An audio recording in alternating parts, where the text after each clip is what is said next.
Hi guys, welcome back to target learning 5। तो guys, आज के सेशन में हम बात करने वाले हैं कि ओएमआर शीट को कैसे आप फिल करेंगे।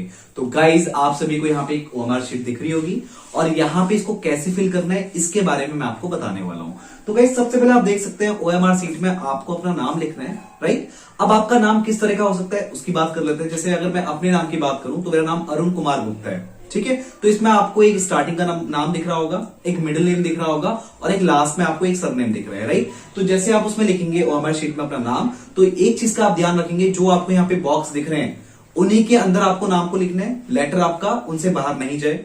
साथ ही साथ जो आपको लेटर यूज करने हैं वो कैपिटल लेटर होंगे। तो जैसे मैंने अरुण लिखा, फिर एक गैप छोड़ा, फिर कुमार लिखा, फिर एक गैप छोड़ा, फिर लास्ट में मैंने गुप्ता लिखा, राइट। हो सकता है कुछ बच्चों का यहाँ पे दो नाम हो, जैसे सौरभ जोशी, तो उसने पहले सौरभ लिखा, उसके बाद जोशी लिख दिया एक स्पेस लेकर के, राइट। उसके बाद आप नीचे जाएंगे तो आपने किस सैनिक स्कूल के लिए फॉर्म भरा है वो आपको वहां पे स्कूल का नाम लिखना होगा, राइट। जिस तरह से आपने अपना नाम लिखा है उसी तरह से आप सैनिक स्कूल का नाम भी रख देंगे जिसके लिए आपने फॉर्म भरा है।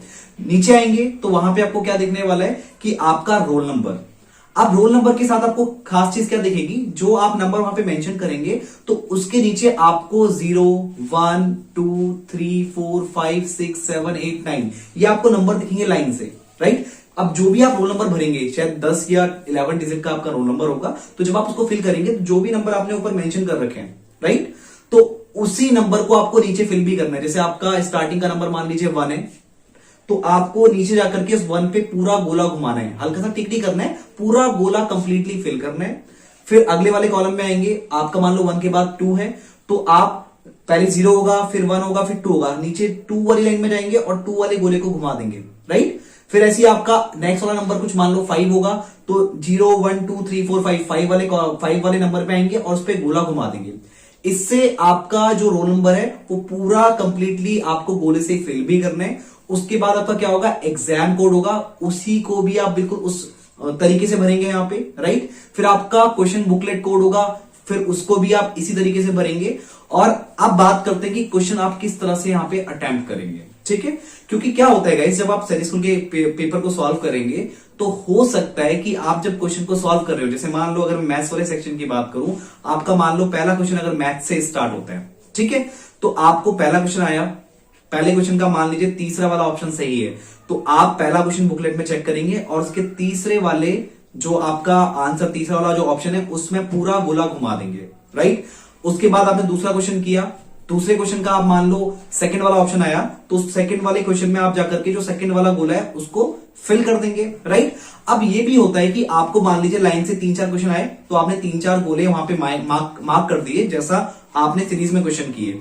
हो सकता है 5वां क्वेश्चन आपको नहीं आया या फिर 6ठा क्वेश्चन आपको नहीं आया, तो आपको ध्यान क्या करना है कि आप जिस भी क्वेश्चन को सॉल्व कर रहे हैं, जैसे आपने मान लो 3 क्वेश्चन लगातार करने के बाद आपको 2 क्वेश्चन नहीं आए, ठीक है, आपने 6ठा क्वेश्चन सॉल्व किया, तो 6ठे वाले क्वेश्चन में ऑप्शन 4 आपका सही आंसर आया, तो आपको बुकलेट में जो आपको ओएमआर शीट है उसमें 6ठे वाले क्वेश्चन में जाएंगे और चौथे वाले ऑप्शन को पूरा गोला घुमा देंगे। ऐसा बिल्कुल मत कीजिएगा कि आपके 3 क्वेश्चन स्टार्टिंग में बिल्कुल सही है, चौथा और 5वां क्वेश्चन आपको नहीं आया, 6ठा वाला आपने जो क्वेश्चन किया है उसको आप ओएमआर शीट में चौथे वाले क्वेश्चन पे जाकर के मार्क कर रहे हैं। ऐसी गलती होने के चांसेस होते हैं, राइट। अब एक गलती और क्या हो सकती है इसमें, जैसे मान लीजिए आपने 7वां क्वेश्चन किया और 7वें क्वेश्चन में मान लीजिए उसका पहला ऑप्शन आपका सही आंसर आया, ठीक है, और गलती से आपने 7वें क्वेश्चन में जाकर के सेकंड वाले ऑप्शन को पूरा घुमा दिया, राइट। अब होगा क्या, वो तो आपने गलत कर दिया, होना तो ए वाला ऑप्शन चाहिए था, तो उसमें अब आप कुछ नहीं कर सकते, राइट। अगर ये कर सकते कि आपने मान लो गलती से वो सेकंड वाला ऑप्शन लगा दिया और पहला वाला ऑप्शन सही था, तो उसमें आप गोला घुमा भी देंगे, लेकिन वो आपका सही आंसर में काउंट नहीं होगा क्योंकि आप गलती कर चुके हैं। क्योंकि एक बार जो आपने गलती कर दी वो गलती सुधरती नहीं है इसमें, क्योंकि ये ओएमआर शीट है, राइट। अब इसमें वो गलती नहीं सुधर सकती, ऐसा नहीं कि आप उसको इरेज कर रहे हैं, उसको आप इरेज नहीं कर सकते, राइट। तो पहली सोच समझ के आपको यहाँ पे करेक्ट वाले गोले पे आपको पेन घुमाना है, राइट। कौन सा पेन यूज करना है, वो बॉल पेन आपको यूज करना है, वो आपके जो वहां पे इन्विजिलेटर है वो सारी चीजें आपको बताएंगे। और जब आप पेपर देने जाएंगे तो वहां पे सारे इंस्ट्रक्शन होते हैं कि आपको क्या क्या चीजें लेके जानी है, हो सकता है पेन आपको वहीं से प्रोवाइड करे, तो आप उन इंस्ट्रक्शन को ध्यान से पढ़िएगा और उसी के अकॉर्डिंग वहां पे आपको चीजें करनी है। और एक और सबसे खास बात, आपको ओवर स्मार्ट नहीं बनना है, ठीक है। Behave like a good boy. आपको जो चीज वहां पे नहीं समझ में आ रही है या जरा सी भी चीज में आपको वहां पे डाउट है तो अपने इन्विजिलेटर से आप जरूर पूछें। इन्विजिलेटर कौन है? जो वहां पे उस समय कक्षा रूम में प्रेजेंट होंगे, उनसे वो आप सारी चीजें पूछ सकते हैं जहां पे आपको डाउट है, ठीक है। काफी चीजें आपको पता होंगी और कुछ बच्चे यहाँ पे हो सकता है कि सेकंड बार पेपर को दे रहे हो या पहला पेपर उनका थोड़ा सा गड़बड़ हो गया हो, तो कुछ बच्चे ऐसे भी होंगे जो सेकंड बार इस पेपर को दे रहे होंगे तो उनको इन चीज के बारे में सारा आइडिया है, राइट।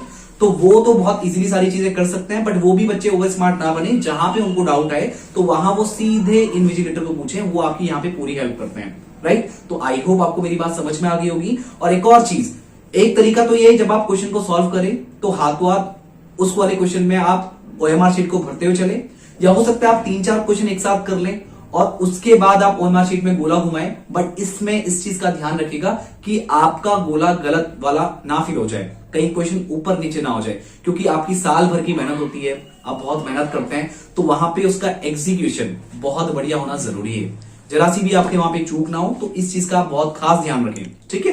तो अपने हिसाब से आप क्वेश्चन को सॉल्व करते हुए चलें और उसका गोला भरते हुए चलें, ये भी एक अच्छा मेथड है। अगर 3-4 या 5-6 क्वेश्चन आप एक साथ करते हैं तो बट क्वेश्चन ऊपर नीचे ना हो जाए गोला भरते टाइम, इस चीज का आपको बेहद ध्यान रखना है। वहां पे आपको गोले में टिक नहीं मारना है, राइट। गोले में आपको टिक नहीं मारना है, गोले को कंप्लीटली फिल करना है। ऐसा नहीं आधा अधूरा गोला भर रहे हैं, उसको पूरा सर्कल से कंप्लीट करना है, पूरा कहीं भी खाली गैप नहीं छोड़ना है। इस चीज का आपको बेहद ध्यान रखना है। तो आई होप गाइस आपको ये चीज बहुत अच्छे तरीके से समझ में आ गई होगी। और अगर कोई भी ऐसे अपडेट्स होंगे तो टारगेट लर्निंग 5 आपके लिए डेली ऐसे अपडेट्स करता रहेगा ताकि आपसे कोई भी गलती ना हो। तो मैं उम्मीद करता हूं कि आप लोग बहुत अच्छे से अपना पेपर देंगे और कोई भी गलती नहीं करेंगे। तो मैं मिलता हूं आपसे नेक्स्ट वीडियो में। आज की इस वीडियो में इतना ही। Thank you.